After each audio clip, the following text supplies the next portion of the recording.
Breaking news చూస్తున్నాం. తెలంగాణలో కులాల వివరాలన్నింటినీ కూడా రేవంత్ సర్కార్ ఎట్టకేలకు బహిర్గతం చేసింది. గతేడాది ఓసీ, బీసీ, ఎస్సీ, ఎస్టీల జనాభా లెక్కలను మాత్రమే ప్రభుత్వం వెల్లడించినటువంటి విషయం తెలిసిందే.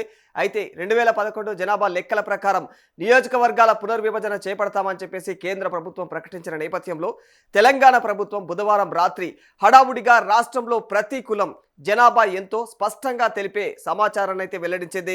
ఇక కులగణనలో సేకరించినటువంటి ఆర్థిక, సామాజిక, విద్య, రాజకీయ రంగాల్లో ఏ కులం ఏ స్థానంలో ఉందో కూడా స్పష్టం చేసే గణాంకాలను అయితే ప్రజల ముందు ఉంచింది. ఇక స్థూలంగా చూస్తే రాష్ట్ర వ్యాప్తంగా కూడా మొత్తం జనాభాలో బీసీలు 56.33% ఉన్నట్లు తెలుస్తా ఉంది.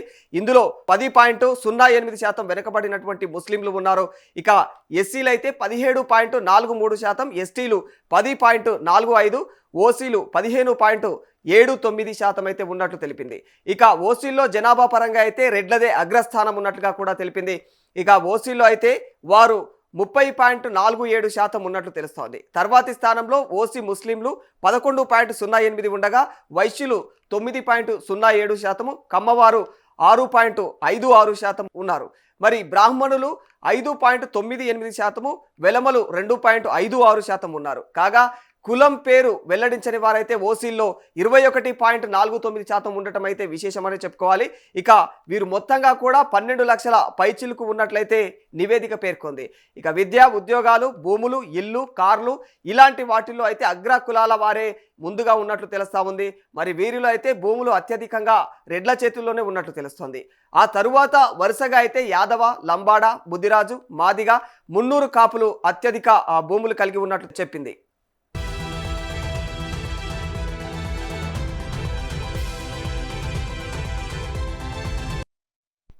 వెనకబాటుతనం పరంగా అయితే రాష్ట్రంలోని 56 ప్రధాన కులాల మధ్య అయితే భారీ అసమానతలు ఉన్నట్లు తెలిపింది ప్రభుత్వం. ఇక బీసీలోని కొన్ని వర్గాలైతే సామాజికంగా, ఆర్థికంగా ఓసీ వర్గాలతో సమాన స్థానంలో ఉన్నట్లయితే వెల్లడించింది.